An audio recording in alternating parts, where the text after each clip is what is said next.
All right, so we've taken a quick look at data. We took a look at that graph. I want to kind of go a little bit deeper into this concept of bias. So this is the graph that we were taking a look at, and I asked you to think about what you were seeing. So we'll go on. We can see at the bottom here that it says our data source is Statistics Canada. That means it's very accurate. This is a government organization. We can see that by the gc.ca that we have in the URL. That means that it is something that's licensed by the government of Canada. That means that it is very legit. Okay, so that's a really nice thing for them to put in to say to someone viewing this information that, oh, this is legitimate, this is accurate, this is, you can't get any less biased than this. Now, I'm going to start with the title of the graph. Many more subscribers to television programming services. That in and of itself is already suggesting to us, it's telling us what it wants us to see, right? So then we look here, we have 2008, 10,721 new viewers, and in 2012, 10,927 new viewers. So if we do the math on that, that's only 206 more new viewers, or 206,000 more new viewers, okay? But this looks a lot greater, okay? So when I asked you to think about who might be producing this information, who might be producing this graph, my thinking is that it would likely be produced by a cable company, right? Whoever's producing these television programming services. It might be a thing where they're presenting it to you at a store or at a convention or going door to door, and they show this graph to you, they shove it in your face, and they say, look at the difference in the two numbers of subscribers between these 4 years, right? That's impressive. And when they're trying to do a sales pitch, they want to make it very, very quick so they don't lose your attention. And they might not give you a whole lot of time to take a really good look at this graph.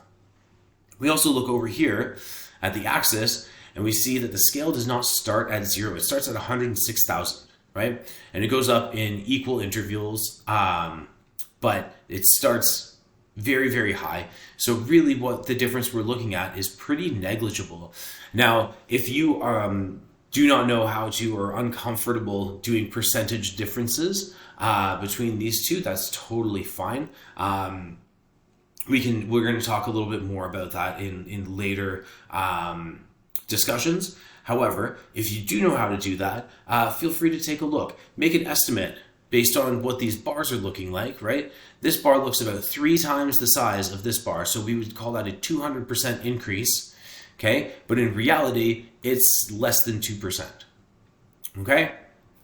So the next slide I want to show you is where that information is taken from, okay? So this is the actual Statistics Canada information, okay? And we can see in the title, number of subscribers to television programming services, right? Where they've changed the term many more to the term number to make it more accurate, to make it less biased, right? And it not only shows that, it shows 2008, 2009, 2010, 2011, and 2012, where if we look at it, okay, we have an increase, but then we have a decrease in the number of users, right? So that's what I'm talking about with bias. Now, when we're looking at these numbers, we can see why a cable company might not want to show all of these numbers, right? But what they can do is they can show the difference between 2008 and 2012 and show an increase, right? To make that more appealing to a consumer. Because if you, as a consumer, were looking at this and you saw, oh, it went up pretty high, it went up again, went up, and then it started going down pretty sharply, okay, you would not be very sold on that likely. Okay, so when we're talking about this kind of information and bias, this is exactly what I'm talking about. Okay, this is very accurate information. Okay, and then the slide that we see before is accurate information, but it's presented with a bias to make it lean more towards something that might be more appealing to a consumer than looking at this information. Okay, so I want you to take a look at this again, and I want you to explore the questions in the next section. Okay, there are again some questions about percentage differences. If you are not super comfortable doing those calculations, try to make a guess. Okay, right? Try to make a guess, and you can even use the words very, very small or very, very large. I want you to think about the percentage of increase and then the percentage of decrease, especially when we're looking at the years 2011 to 2012. Remembering that 11,152.4 is larger than 10,927.0, so they lost customers between these 2 years.